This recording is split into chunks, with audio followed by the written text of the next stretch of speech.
In front of hundreds of participants at the 16+1 meeting, a number of agreements were signed. Among them, the most valuable one, worth $2.1 billion for construction of a railway link from Budapest to the border with Serbia. Construction is expected to begin in 2020, and 85% of that project will be financed by China's Exim Bank. Republika Srpska, a Serb entity of Bosnia and Herzegovina, has signed a deal worth $380 million with the China Shandong company to construct a 100-kilometer highway from capital Banja Luka to the border with Croatia. The resources from Europe are not enough, so we welcome the fact that as part of the new economic world system, China looks to this region whose development it wishes to take part in.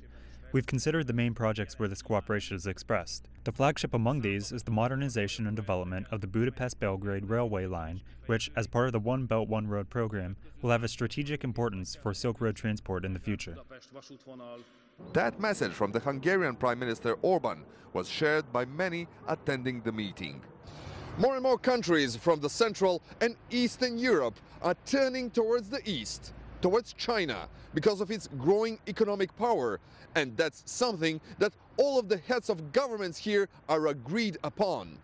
Constantly increasing trade levels and introducing of new areas of collaboration were on the main agenda on the first day of 16+1 in Budapest.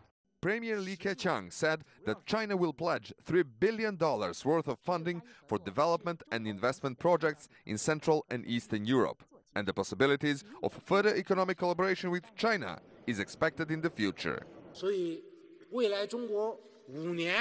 In the next 5 years, China wants to import $5 trillion worth of goods. Our investments will total $700 billion. That's naturally coupled with appropriate reserves and a stable currency at an acceptable level despite volatility in international markets.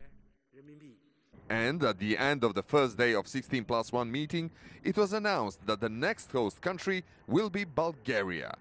Aljosha Milenkovic, CGTN, Budapest.